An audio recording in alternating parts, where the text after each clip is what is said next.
What's going on, everyone? Welcome back to another edition of Pistons Daily, where you can find daily content covering all things Detroit Pistons, Monday through Friday. As always, I am your host. My name is Kyle Garrison. I'm over on Twitter at Kyle Garrison2, where I talk all things Detroit sports. So head over there, give me comments, questions, concerns, episode ideas. I'd love to hear from all you guys.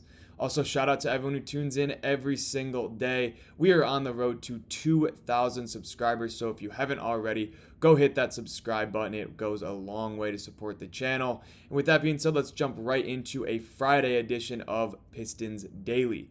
So the first thing that I wanted to touch on is our underrated skill of the day. Then I wanted to hop into Hoops Hype, release their top 26 shooting guards. I'll give my thoughts on that. And then the schedule was released for the 2025-2026 season. The Pistons have 16 nationally televised games, so I wanted to talk about that. And before we wrap things up, Bleacher Report released a win-loss prediction article, and I'll talk about where the Pistons are at and just give my overall thoughts. But first things first, let's talk about our underrated skill of the day.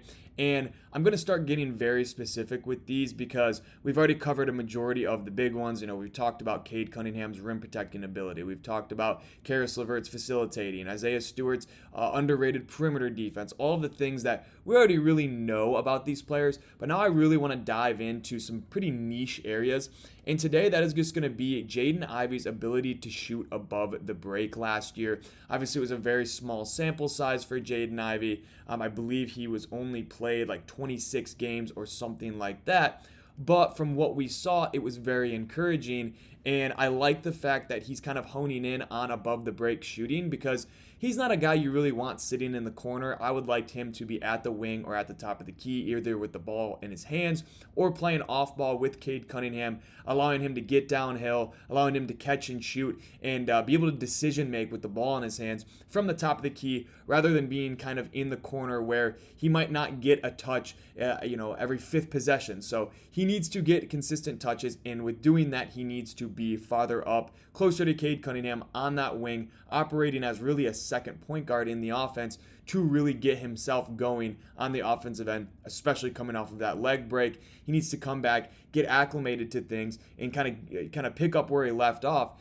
And in order to do that, he's got to do what he's most comfortable with. And last year, when you're looking at his overall stats, when he was shooting the three-pointer from above the break, which is basically just from the free throw line extended up, not really down in those corners, he was in the 96th percentile for all combo guards in just overall efficiency from above the break threes at 44%.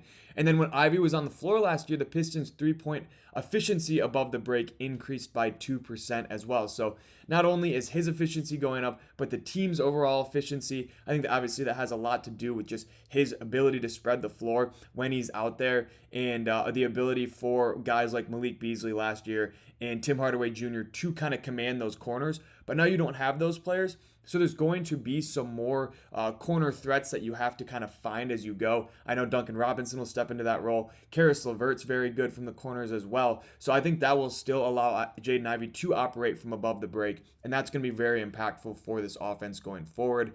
But I don't think Ivey's the type of player where we really want running the baseline and spotting up in the corner every possession. He's not a spot up shooter. He's good at it. That's part of his game. But getting downhill and finding his way to the rim is where he really thrives. And if he can pick up that rim efficiency, become just an overall better passer, better facilitator, those other parts of his game that we saw last year are going to pick up where he left off. And that's very exciting. If he can shoot 40% from three, including 44% from above the break, that's going to be very, very impactful for a team that is really looking for more spot-up shooting, like I said, after losing Malik Beasley and Tim Hardaway Jr.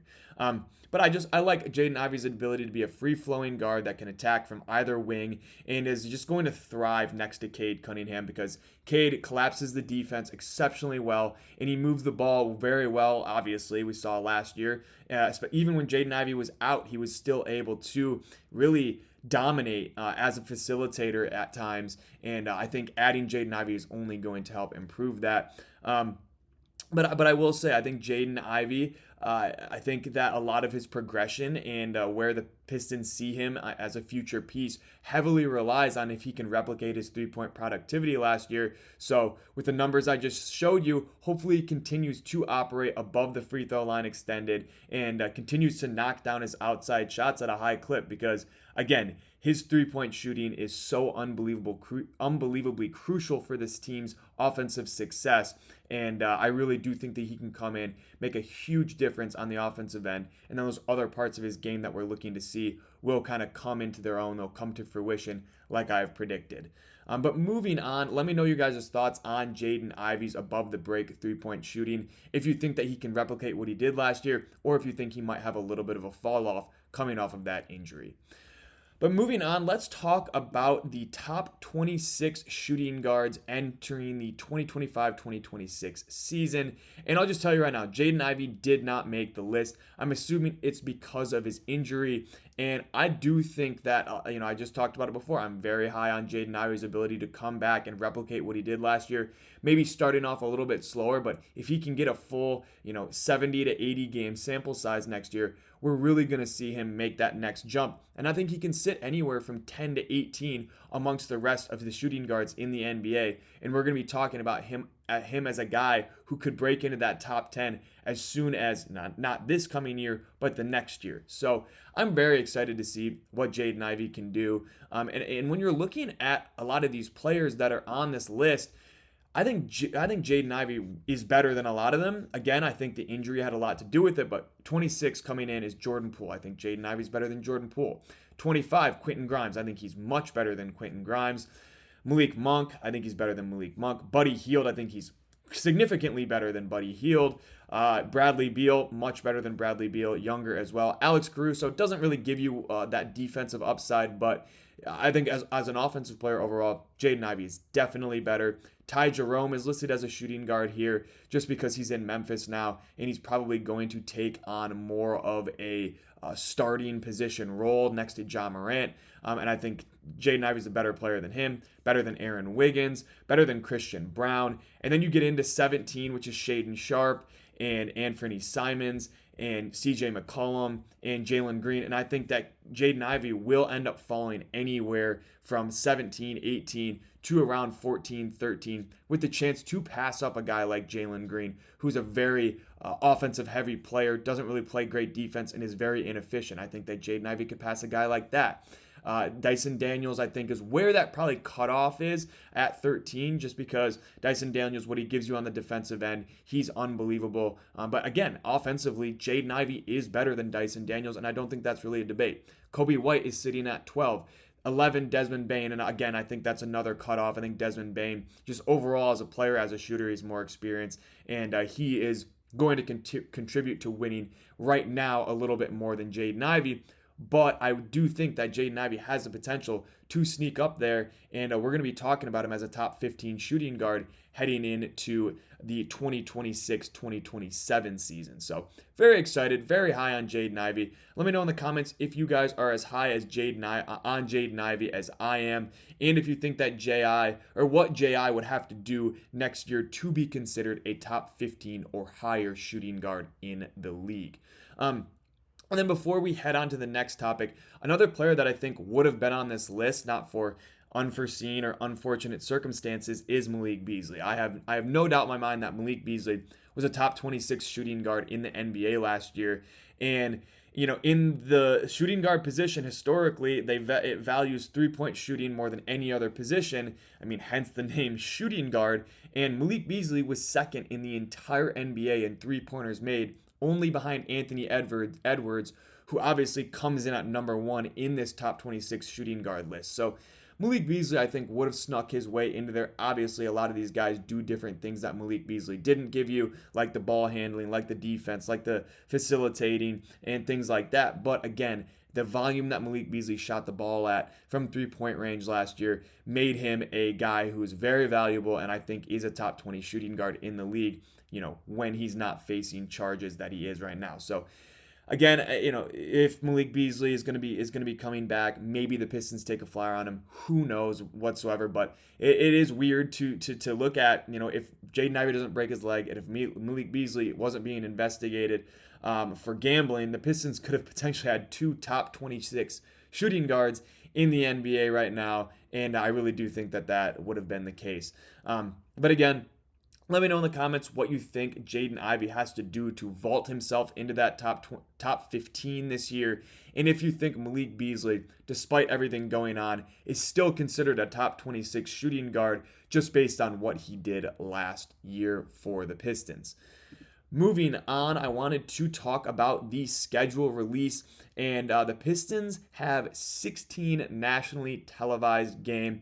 I know a couple of days ago I talked about the fact that the Pistons now have expectations to be competitive in the Eastern Conference, and that was reflected in the amount of nationally televised games this team will have this year. I think last year they came in with maybe 4 nationally televised games, had a couple ones flexed later on the year when they were obviously much more competitive, but they had no hope of being a team that other NBA fans around the country wanted to watch on a regular basis. So they didn't get nationally televised games for good reason. So I just love the fact that they did enough this past year to put people on notice, and you're going to be seeing this team as a household name on nationally televised games on ESPN, on NBC, on Amazon Prime all year long, and that's very exciting.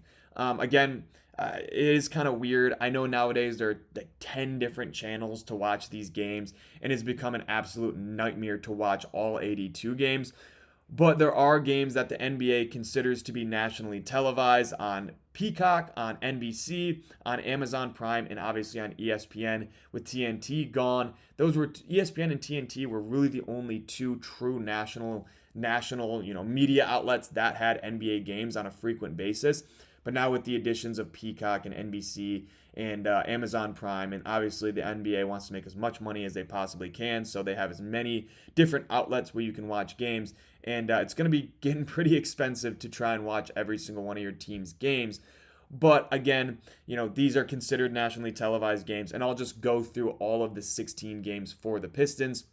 So October 27th, the Cavaliers on Peacock. November 1st, the Mavericks in Mexico City on Peacock. The Wizards on Peacock on November 10th. November 18th at the Hawks on NBC. November 26th at the Celtics on ESPN. January 5th versus the Knicks on Peacock. January 19th versus the Celtics on NBC. And then we get 3 Amazon Prime games versus the Rockets January 23rd, February 6th versus the Knicks, and then February 19th at the Knicks. And then they'll take on the Spurs on Peacock on February 23rd. And then they'll get their first ESPN game that isn't an NBA Cup game. Obviously, I mentioned November 26th against the Celtics will be ESPN.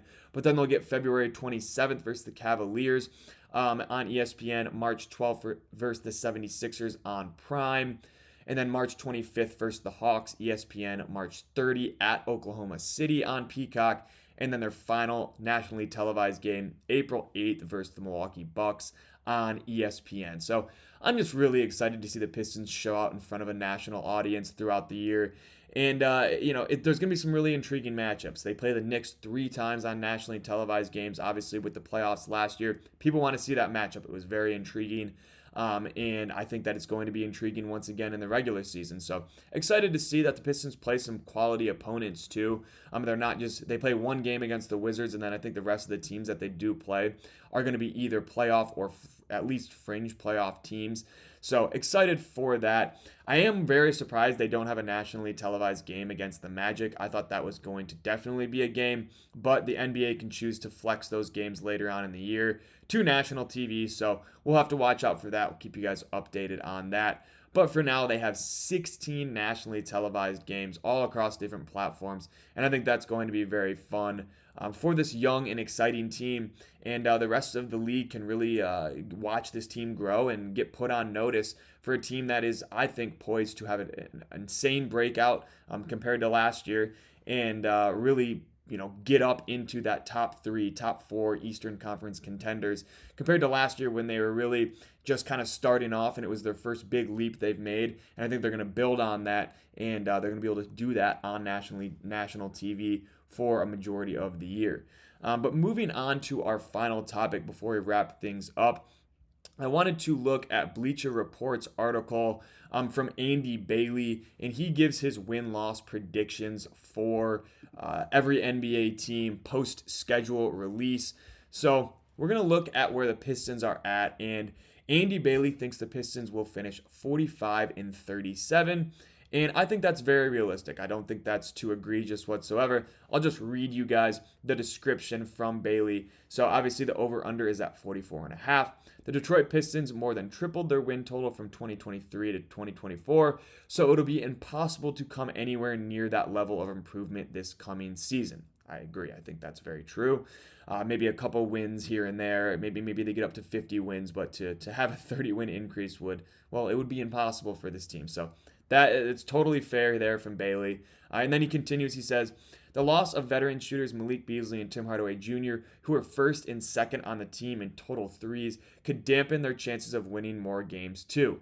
But each member of the young core, headlined by all-star creator Cade Cunningham, should still be improving. He, Jalen Duren, and Asar Thompson have a chance to prove they can now provide the veteran leadership players such as Tobias Harris, who's still there, provided. And in an Eastern Conference playoff picture that could suddenly be missing the Celtics and Indiana Pacers, Detroit could be in the mix for a top 3 seed. So I love that from Bailey. He's giving them 45 wins with room for improvement, with room for growth. He has the Hawks at 47 wins, the Magic at 49 wins, and I think all 3 teams are interchangeable there, so I'm not too mad about that. I think the Magic got a lot better, and I think the Hawks got a lot better, so we'll just have to see how the regular season plays out, but I do think that those 3 teams are pretty interchangeable, anywhere from 45 to 50 wins. And if the Pistons, Andy Bailey did mention, if they are able to get into that top 3, I think that 50 wins is plausible, maybe 48. And if this team wins 50 games and is a top 3 seed in the East, then it will be in large part due to these 3 things. 1, Jaden Ivey comes back, he picks up where he left off, he doesn't miss a beat, he cleans up his rim efficiency and becomes an above league average defender. The second thing that would need to happen is Jalen Duren shows that he can still be a plus defender without Asar Thompson on the floor, and even becomes just a league average defender at the rim, then I think the Pistons have a chance to win 50 games. And then number 3, Asar Thompson takes that year 3 leap we all expect him to.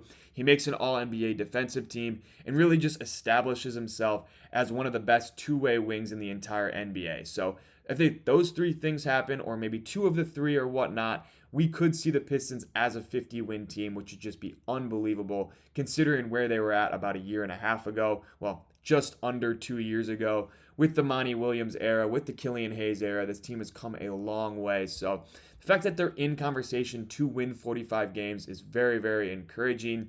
But let me know in the comments if you think 45-37 is a fair prediction.